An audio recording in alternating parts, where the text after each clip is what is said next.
Welcome back to Quilting Mathematics. And today we're going to look at, this happens to be the 10th quilt in a series of 22. So eventually there will be 22 videos on the internet, on YouTube. We're looking here today at the Koch Curve, K-O-C-H, curve.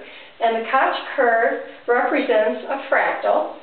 I'm going to explain how this fractal comes about. But before I do, I'm going to talk a little bit about what a fractal is. The definition of a fractal has evolved over the years. And today, our best definition is that it includes something that has a fine structure, detail at every single scale, detail at the big scale, detail at the small scale.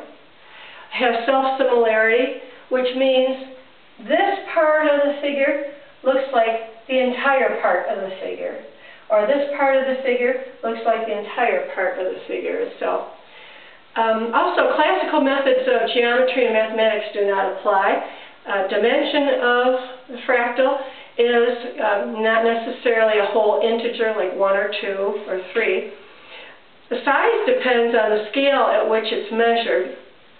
Simple recursive construction means that something's repeated over and over again. And the fractals generally have a natural appearance. Now, when we look at fractals, they generally have a generator, something that's the starting item. In this case, it happens to be an equilateral triangle, but it could be something else. And we also have what's called an iterated function. There's a rule that's applied to this triangle and continues to be applied and applied and applied and applied over again. The fractal actually is at the infinite stage. The fractal is the idea in our mind, kind of like when we think of the number 4. The number of 4 is abstract, but it is in our mind. Same thing with the fractal. We never truly will be able to quilt or sew a fractal. It's just the image that it's representing. In any case, so what is the rule on this one? Well, the rule is take the segment here, break it into thirds, and insert a new little point. Take the segment, break it into thirds, insert a new little point. Take the segment, break it into thirds, insert a new little point. So this being level 0, here's level 1 of the fractal. Again, we repeat. Take the segment, break it into thirds, and insert a little point. Take the segment, break it into thirds, insert another little point.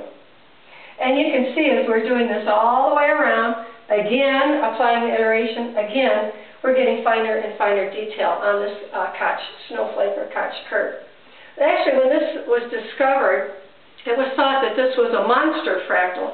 It was kind of unwieldy. But I hope you've enjoyed this little walk through fractals, and come and join us for the next quilt. Have a great day.